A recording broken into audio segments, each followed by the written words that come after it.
সুমন অধিকারের জন্য তো বিক্রি হয় না। হ্যাঁ, উনি যদি রায় দিত কুরবানিতে গরু থাকতো সব তো বিক্রি হয়ে যেত। বছর পরে কি গোমাতে এটা কাটা যাবে তো আর মানে বাঁচবে না তো 14 বছর। মমতা ছিল আমাদের ভালোই ছিল। রাজ্যের নতুন মুখ্যমন্ত্রী শুভেন্দু অধিকারী, হ্যাঁ এই প্রথমবার বিজেপি সরকার পশ্চিমবাংলায় এসছে। সবকা সাথ সবকা বিকাশ। আর শুভেন্দু অধিকারী এই কথাও বলেছিল যে কিছু মানুষের হিসাবই হবে।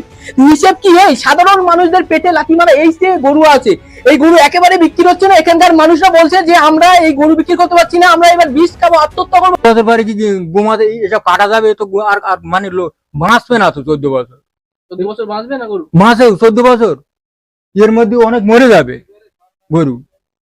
14 বছর গরু বাঁচবে না, তারে আমারও হয়তো মরে যাইতে হবে।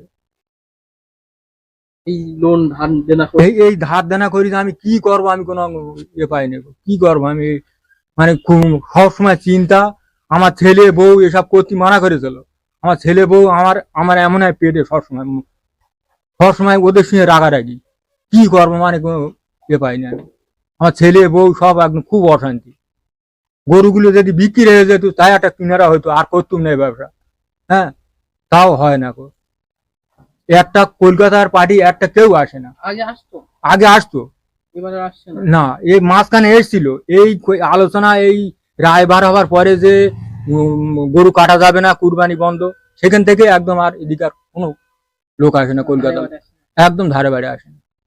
মুখ্যমন্ত্রীর কাছে আবেদন আমাদের যেন এই গরুগুলো যেন এবারটা যেন শেষ হয়ে যায়। আর কি বলবো, আর করবো না এই ব্যবসা আর করবো না, ছেড়ে দেবো এবারটা।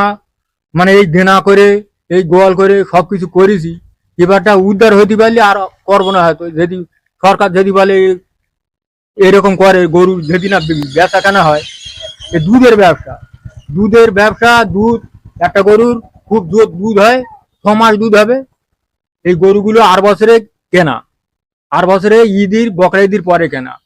এই বকরা ঈদ হয়ে গেছে, এবার এই বকরা ঈদ গরু জানি বিক্রি হবে, একটাও বিক্রি হচ্ছে না।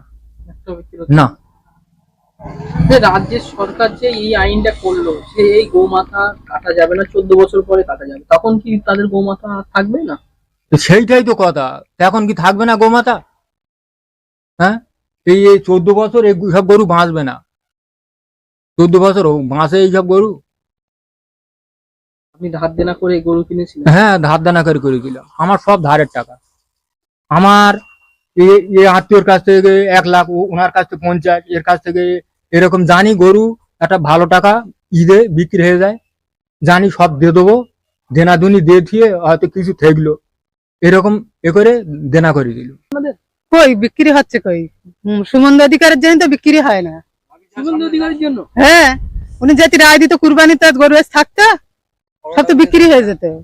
আমরা এই লোন তুলে এই ঘর ফাটাল করেছি, এই লোন নিয়ে আবার আমরা এই গরু তুলেছি, দেনাদুনি করে মানুষের কাছ থেকে, আত্মীয়র কাছ থেকে দেনাদুনি করে একটা গরু বিক্রি হয়নি। না, পার্টি আসে না, কুরবানির পার্টিতে সব কলকাতায়। আমাদের এখানে মেলার মতন হয়তো গরু বিক্রির জন্য।